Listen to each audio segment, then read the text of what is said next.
my name is Favourably, and you are Rabbi from another planet. Please like, share, and subscribe, and ring the little bell so you're notified when new videos drop. And we are up to wave 40 of the 48 Ways of Wisdom. We have got just over a week to go. This is really quite exciting. I tell you, it's been a lot of work. I thought this would be like, yeah, pretty easy thing to do. It's been a lot of work, and it's a real drag pushing one of these out every day. But I think I've got to keep doing it with different topics. So what are the 48 Ways of Wisdom? If you're new here, the 48 Ways of Wisdom are 48 ways that you can be awesome. 48 attitudes to life that will make you awesome. Basically, that's what it is. It's from a codification of Jewish law called the Mishnah from about 2,000 years ago.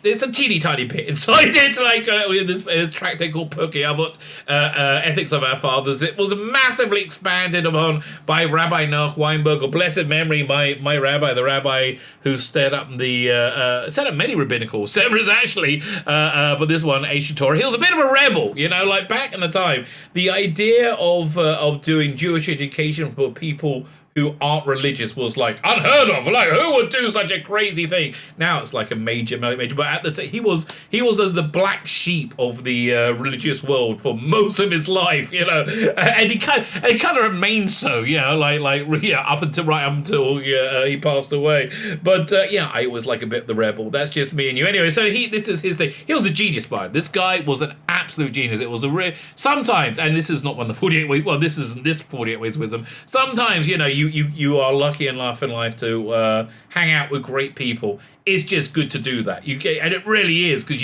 I got so much of my worldview just by hanging out with this guy, because he really was an incredibly powerful guy, because he used the 48 ways to wisdom. This was his go-to thing, and we're doing this right now because we're in the period of time called the Omer. It's coming to an end. It goes from the holiday of Passover to the holiday of the Jewish holiday of Passover, as opposed to, again, the Zimbabwean holiday of Passover to the Jewish holiday of Shavuot, which is commemorates God's revelation on Mount Sinai and the giving of the Bible and all that good stuff. And so basically, there's a physical journey the Israelites went on, but also a spiritual journey. So this period of time has lots of potential for spiritual growth if you decide to grab it, right? If you decide to grab it, which I guess we are, right? If you're still here, that's what's going on, and you get help from heaven in whatever efforts you make for your spiritual betterment. That will probably help your spiritual betterment and mine too. Hit the subscribe button. That'd be fantastic. Hit the like button. Hit the share button. Comment. All these things are good for spiritual betterment. And if they're not, we gave it a best go. Like, share, subscribe. All these are fantastic things. If you subscribe, make sure you're still subscribed, and don't be shy. Don't be shy to check out my Indiegogo, which I've been trying to wrap up. Maybe I'll wrap it up by the end of this series. I hope so. I really am trying. I hope so. Fine, so let's look at this way to wisdom. Way number 40, make others meritorious. And I don't really like the way. This is something I've learned from going over this. Again, I learned this years ago in like the 90s when I was in rabbinical seminary.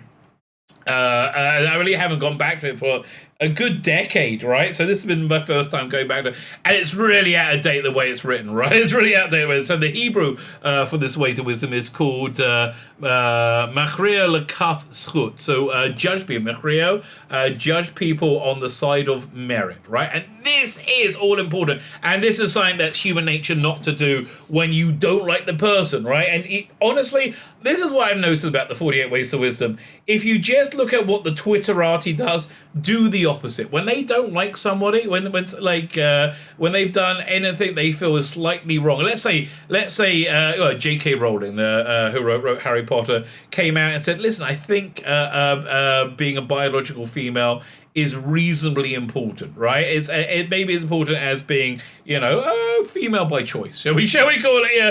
And then they went, nah! And ever since then, right? And the same thing with Elon Musk. Elon Musk, totally into green energy, but he moved out of California because it's impossible to run a business there, and everything's there. And everything they do is looked at in the most evil way absolutely possible. So this is why this is a way to wisdom. Do this for even people you don't like. And even when people are being bad to you, like right now, I've got a real cancellation thing going on in my not on the internet, but in reality, my local town. Right, there's a crazy group of people who think who think of themselves as very like elevated religious people. They want to cancel me because I taken a position which I feel is truthful, which they don't like, right? They don't like. So what they're not, and so one of the many things they've done wrong is they made up a story. Like they basically made up a story about stuff I've done, which I haven't done, right? And they've judged me in the worst way humanly possible, right? And but here's the thing, though. Here's the thing. It's easy for me to be mad at these people and be like, be hurt by them because some of them were friends. It's weird. It's genuinely weird. It's easy for me to be mad at. But you know what? You start with the understanding that everybody wants to be a good person, right? Everybody wants to be a good person, and they make mistakes, right? People do make mistakes. Let's say you're walking down the street and you trip and you fall over, right? And so who are you going to blame? Who's the evil person? That is the paving stone. That's all. No. People make mistakes, and that's the first thing you got to understand. People make mistakes and make them for the best of reasons, and you make mistakes yourself, and that's the best way to judge people favorably. Because you will, whatever mistakes you make, we kind of understand it. We go, well, I was in this position and I felt like this and that, and we are very, very good advocates for ourselves. So this is what judging people for. Be good advocates for other people. So when there's and now here's the thing though. Don't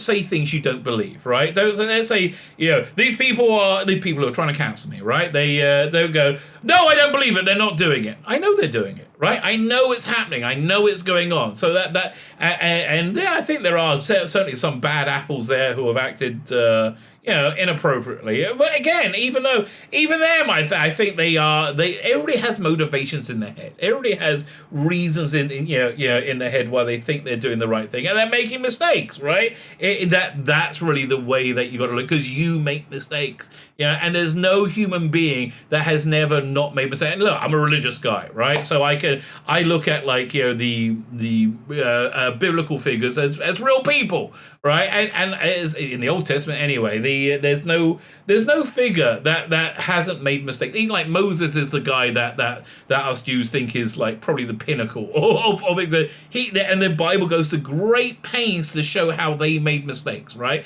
People who they're supposed to be, we look up to and our heroes. The Bible is very open and honest about them making mistakes. Why? So we understand we all make mistakes. Everybody makes mistakes, and we all advocate for ourselves. So to do that, be creative. This is like I'm pretty good at.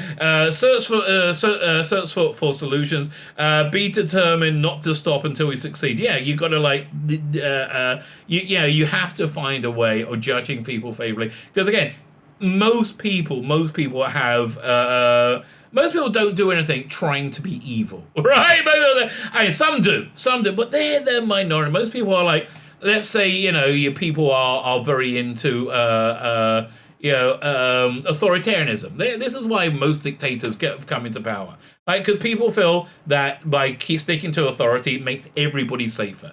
And if you go against authority, it destabilizes everybody, and the world falls apart. So they get very upset by it, and they will let authority figures do things that are bad, and they know objectively are bad, right? So like, why is this guy voting for this authoritarian that's going to destroy life? Because they're trying to be good. And again, I think that's really the bottom line in judging people favorably. Understand that people are always trying to be good. To be a good human being, you have to be equally concerned with others. Their lives and suffering are as real as yours. This is something that is hard for people to understand today, I think.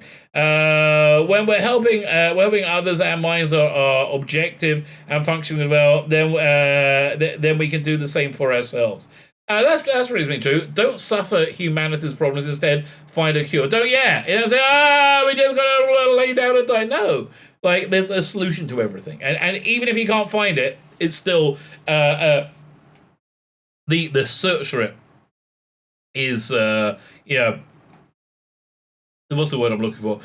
meritorious, right? The search rate is meritorious. When people do things that cause you harm, don't automatically assume they're out to get you. Sometimes they are out to get you. Let's be fair. But really, as I was saying before, they're not out to get me. They're out to be good, right? They're just making a mistake. And I think really that's the bottom line in judging people favorably. I understand people make mistakes. You make mistakes. I make mistakes. We all make mistakes. It's probably a good idea to put that into perspective. My name is Felix Beck, and you're Rabbi from another planet. Please like, share, and subscribe, and ring that little bell. Ring that little bell so you're notified when new videos drop.